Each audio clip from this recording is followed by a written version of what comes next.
So as you already saw in the last video, I've been working on this orange Nova, trying to get the ignition system and the carburetor straightened up so it can go home to its rightful owner. You think he'll be happy with it? Oh yeah, absolutely. I'd be happy with it. I'm to the point right now I want to put a 572 and a 5-speed in your mom's El Camino.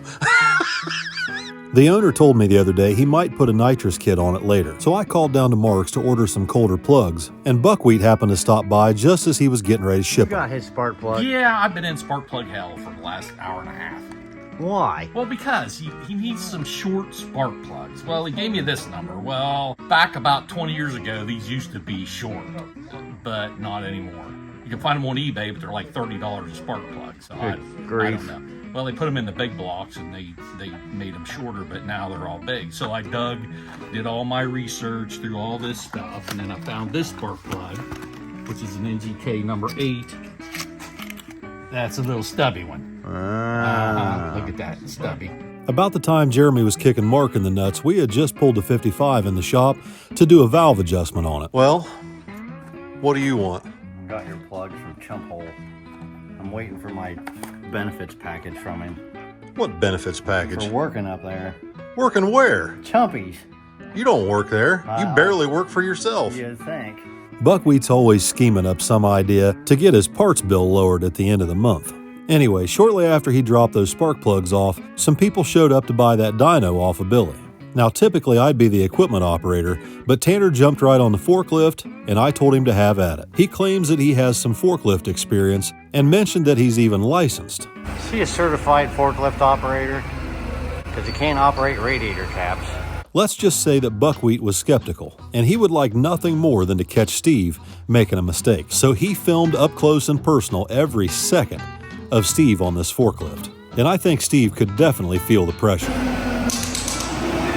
We tried just about everything to get Steve to make a mistake on camera, but Jeremy couldn't always see what was going on. Hey Rob, you make a better door than you do a window. Way to go, Steve.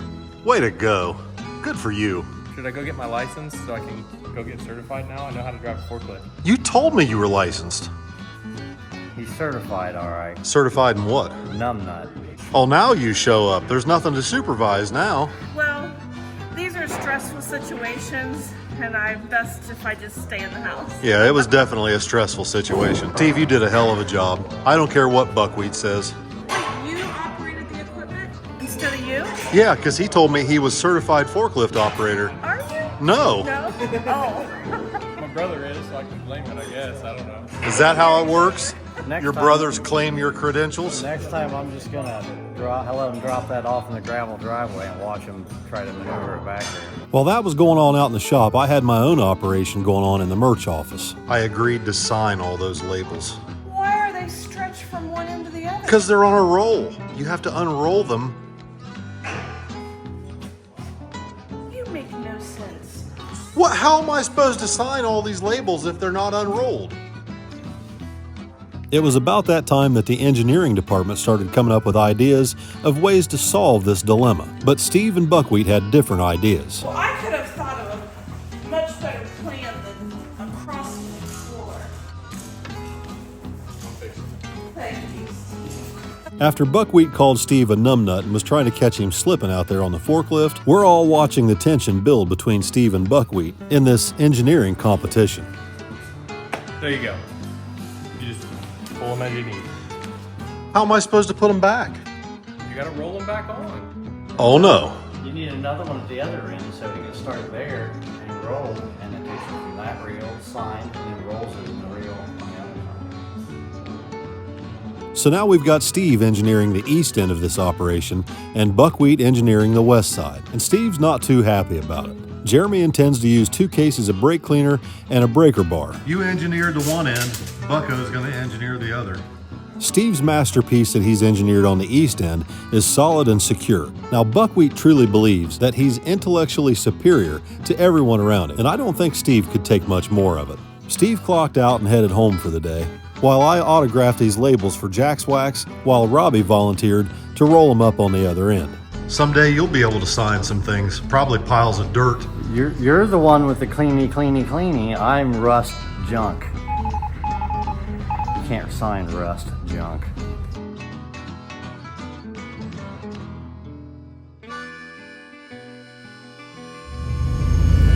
right, good morning everybody, or good afternoon, or good evening, whatever. Let's see, today is Tuesday, and right now, me and June Pup are headed up to Uncle Bob's to pick up that LS engine that we gave away. Now, the winner is in Florida, and it just so happens that the kids are going to Florida this weekend to a no prep race, and I had no intention of going until this guy won this engine, and he's in Florida. The kids are flying down, and Billy's Nova is still down there at a friend of ours' house.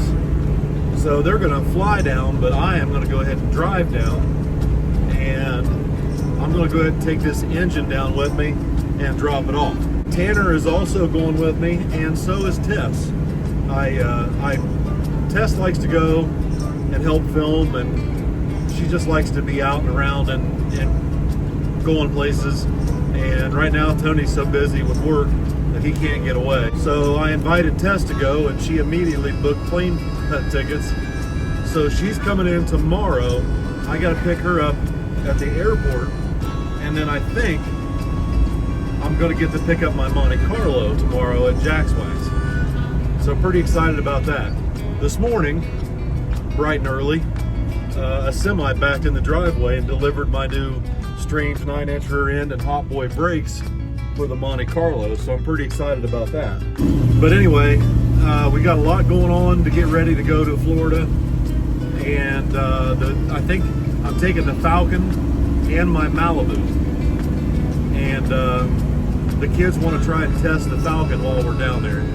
So that's the plan for right now. We'll see how things go. Last night, Billy and Rob stayed out in the shop and worked until about 9:30 or 10 o'clock, finishing up the fabrication on the Falcon. Meanwhile, I ran up to Bob's to check in on him before he leaves for Florida. He's been working in the machine shop on Buckwheat's 327, fixing the cylinder head off Tojo. He's got Jimmy Dale's short block together. The 6-liter LS engine is done for House of Pearls, and he's just about got Robbie's 6-liter LS motor ready to assemble. But the main thing I'm here for tonight is to help Bob make a couple dyno pulls on Tommy's brand new 415 small block Chevy for his S10.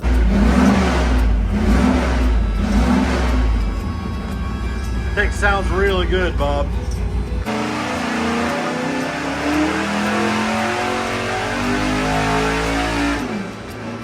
Tommy's engine made 618 horsepower on the first pull. We checked plugs and added some timing and tried it again.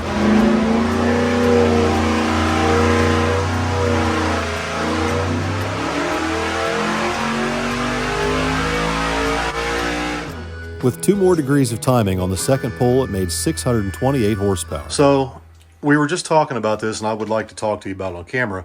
This is the exact same engine that's in my Malibu. Everything exactly identical except one thing. My Malibu has a hydraulic roller cam, 600 lift, and this is a solid roller cam. Both of them ground by Isky, right? Yes. Very, very similar. This one has a little bit more lift, a little bit more duration. Yeah, it is. It's, and I think that's why the motor is large enough it wants to consume it. Yeah. And that's why I never could figure out why the 600 was only enough for the hydraulic roller. But well, I think that's a situation where they're trying to control the valve train with minimal spring pressure because it is a hydraulic lifter. And they don't want, I agree, but it's still. It's a complicated bowl of soup. It is. It definitely is. But with a solid roller lifter, we can run much higher valve spring pressure and control the valve train much easier because, as we've talked before, the base circle on a small block Chevy stroker camshaft is very small. The camshaft is very, very small compared to, say, an LS, which has a huge cam core. Right. So these engines are inherently hard on valve train parts in comparison to an LS, which that little 5.3 had a 620 lift hydraulic roller in it. Right. This is probably, I don't remember what the lift is. I'd have to look, but I think it was 650. 650 lift, yeah. So barely more lift in my solid roller than that little 5.3 had, and my gosh. Yeah. I mean, that thing, you could have put that in your daily driver. Yeah. You're not going to daily drive this thing. Not really. So anyway, that's what we were up to last night at the machine shop. I didn't get home until almost 11 o'clock. and Bob's mechanic shop was full of vehicles last night, so we couldn't get that LS out of there until this afternoon. So me and June Pup hopped in that 69 C10 that Billy picked up the other day and headed north out of Granville to take a test drive in the pickup and run some errands. My first stop was the House of Pearls to check on those guys and see how they're doing working on this 69 Camaro. They're trying to get it finished up and get it out of the way so that they can get started on Mom and Dad's 55 Chevy, which they plan to roll out in the main aisleway next week. After I left House of Pearls, I started headed towards the machine shop. I had gotten a message from Nick, Bob's mechanic, that the aisleway was clear and we could load up that LS motor as soon as I got there. While I'm headed up to see Nick, back at the shop, Vicky and Allison are getting ready to make the very first mail run in the El Camino. It's definitely much easier for the girls to load the mail bags in it than it is the Suburban. And now that it's back from the body shop and the weather's getting nice, the girls are looking forward to putting it to work. Is this the first trip in the Mail Camino? Hauling the mail it is. Hauling the mail, yeah. We're hauling the mail today. Look at that. We got a full load. While the girls are making their first delivery to the post office with the El Camino, I got a phone call from Bob that he's already left and he's on a flight to Florida. He plans on staying down there with his wife for 2 or 3 weeks, and then they're going to drive his motorhome back just in time for Easter. All I heard was, don't tear anything up, because the machine shop's going to be closed till Bob gets back. Thank you, sir. Yup. While Nick was helping me load up the Junkyard Dog 5.3, back at my shop, Tanner's busy getting the driveway cleared out and putting my new rear end in the other side of the shop so that when I get back with the C10, we can back it in there and unload the 5.3 off the crate and put it on an engine crate so that we can safely haul it to Florida this weekend. Once we moved Billy's 55 out of the shop, we transferred the 5.3 to a new cradle and got ready to load it up on my dually, which is the last and final step before we hook the truck to the trailer and load the cars. So that brings us to Wednesday afternoon, and it's time for me to go in and pick up Tess at Port Columbus. And once we get her loaded up, we're going to head over to JaxWax and hopefully pick up my Monte Carlo.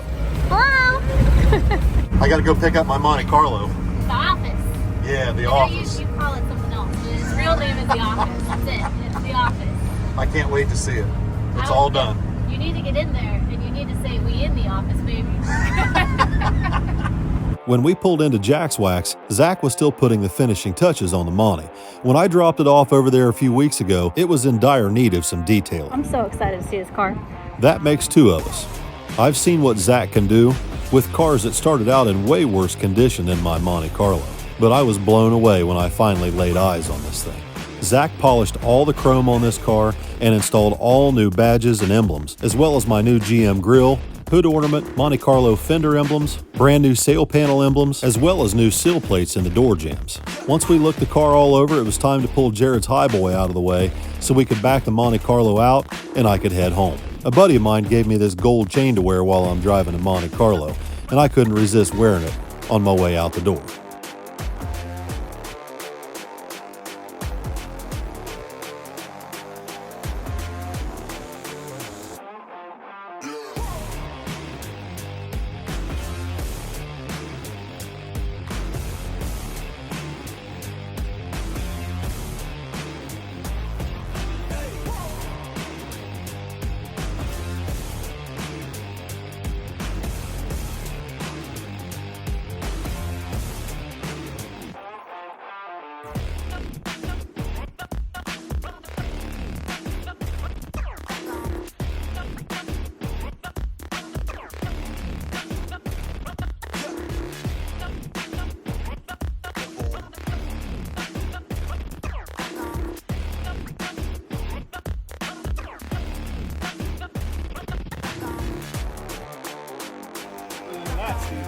Look at that gold chain. Wow. Once I got the car home, I got busy replacing the chrome bezels on the taillights, as well as the chrome that goes around the license plate. I also bought brand new front turn signal lenses to replace the originals that were faded and cracked. Once we had all that done, I wanted to move the car from the front garage out to the new shop out back where the lighting is better, and I wanted to introduce the Monte Carlo to its new strange Ford 9-inch rear end. So I have enlisted some help tonight for the unveiling. You're already being goofy.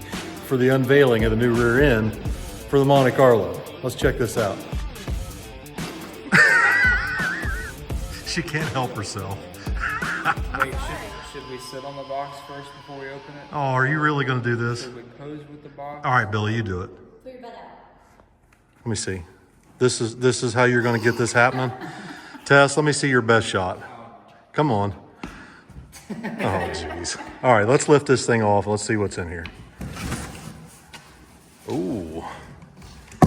Oh, wow, it's already got the brakes on it. Hot boy to hot boy brakes. Mm-hmm. Look at that triangulated 4-link. Mm-hmm. Race car. Just as God intended.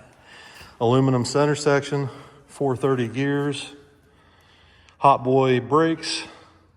That's nice. Got the fronts there in that other box. That thing looks stopped. Well, it's going to have to be. Because what I plan on doing with this thing is not going to be gentle.